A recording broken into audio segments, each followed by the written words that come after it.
Hello JEE champs. So student, सबसे पहले हम देख लें कि आज हम क्या करने वाले हैं। सबसे पहले मैं आपको बता दूं, we are trying to solve a very important problem of Irodov. तो इस इरोडोव की इस प्रॉब्लम को आप देख सकते हैं। This is from rotational mechanics. यहां हम एक लंबा सा क्वेश्चन दिया और एक कॉम्प्लिकेटेड सा diagram. So let's just try to solve this problem by reading it carefully and drawing the free body diagram. तो सबसे पहले मैं आप लोगों को इस क्वेश्चन को समझाता हूं। क्वेश्चन में दिया क्या है आप लोग देख सकते हो। डायग्राम से काफी चीजें क्लियर हो रही है। There is a spool provided here जिसका मास हमें दे रखा है स्मॉल एम, और इसका आप लोगों को moment of inertia gamma M R square दे रखा है। Capital R is outer radius, जो इसका टोटल रेडियस है। स्मॉल आर जहां आपने थ्रेड को वाउंड किया है वहां तक का रेडियस दे रखा है, और फोर्स आपका किसी एंगल एफ पे लग रहा है।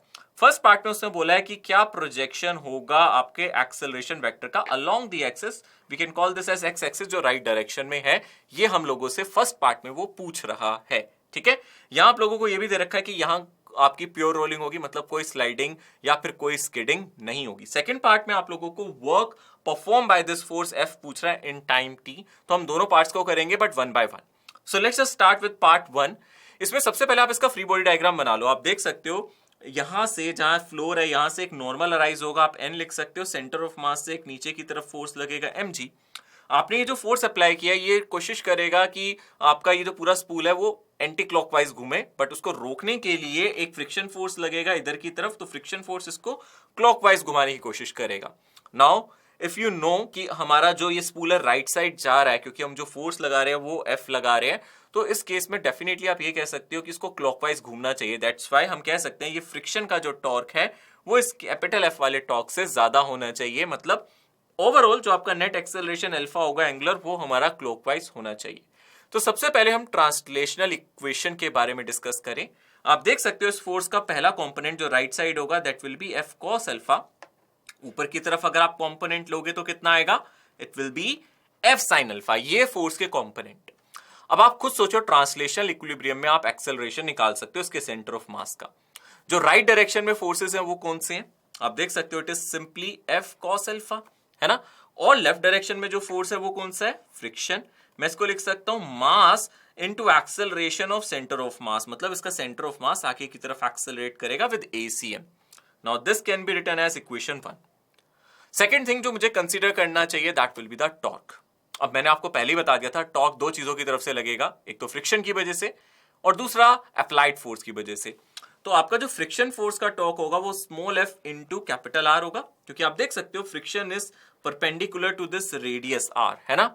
सो आप देख सकते हो ये हो गया क्लॉकवाइज, माइनस एंटी क्लॉकवाइज जो टॉर्क होगा वो कैपिटल एफ देगा। आप यहां परपेंडिकुलर डालो तो यहां से ये डिस्टेंस आपको स्मॉल आर प्रोवाइडेड है। सो आप कह सकते हो यहां से capital F into small R, this will be equals to I times alpha. Alpha is angular acceleration, I आपको मोमेंट ऑफ इनर्शिया क्वेश्चन में प्रोवाइडेड है। आप आई की जगह डालोगे gamma M R square and multiply by alpha, और left side से आप क्या कर लो, आप एक काम करो यहां से कैपिटल आर को कॉमन ले लो, तो ये आ जाएगा small F minus capital F small R divided by capital R. अब आपको क्या करना है, आप कैपिटल आर को कैंसिल कर सकते हो राइट साइड, तो यहां से आ जाएगा small F minus capital F small R divide by capital R. It will be gamma M R alpha. क्योंकि यहां प्योर रोलिंग हो रही है, कोई स्किडिंग नहीं हो रही, आर अल्फा को आप एसीएम लिख सकते हो। सो क्लियरली यहां से small F minus capital F into R divide by capital R आ जाएगा गामा एम एसीएम। ये मेरी सेकंड इक्वेशन। अब आप इन दोनों इक्वेशन को अगर ऐड करोगे तो बहुत इजी हो जाएगा सॉल्व करना, क्योंकि फ्रिक्शन फ्रिक्शन कैंसिल हो जाएंगे दोनों इक्वेशन में।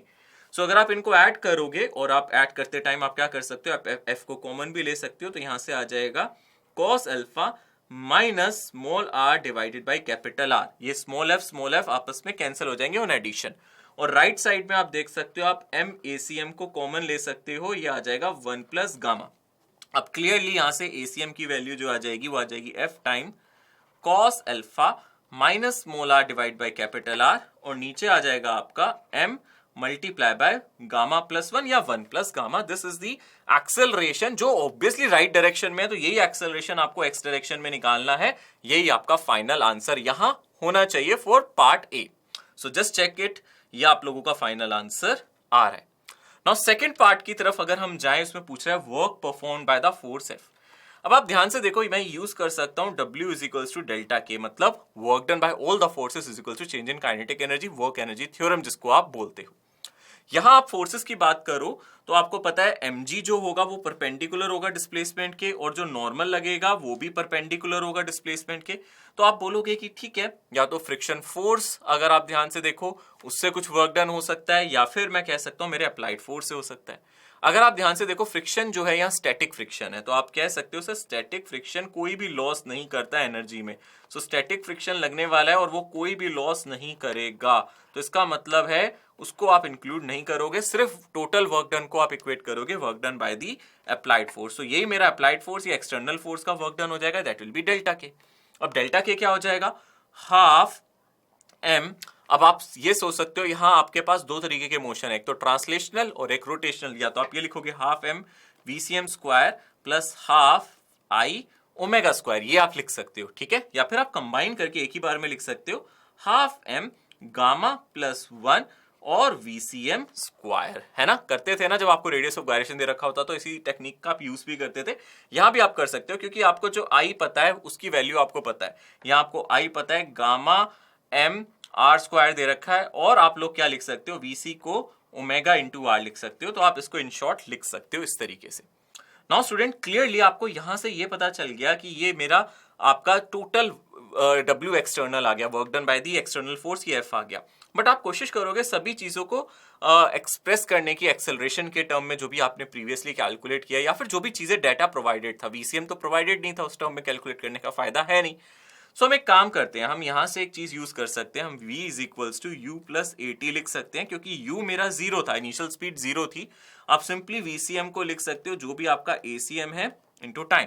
सो आप यहां से लिख सकते हो हाफ m गामा प्लस 1, और VCM की जगह हम क्या डाल देंगे, जो भी मेरा ACM है उसका स्क्वायर इंटू टी स्क्वायर। अभी प्रीवियस पार्ट में हमने ACM कैलकुलेट किया था। सो अगर आप यहां ACM को सब्स्टिट्यूट करते हो you will get the final answer. Now this is up to you, क्या आप ये फाइनल आंसर निकाल सकते हो। Final answer I am writing here, just try to solve this problem, you will get the relation of work done with the time, and the final answer is given here. So that was all about this problem. Let's just meet in the next problem. Take care, bye.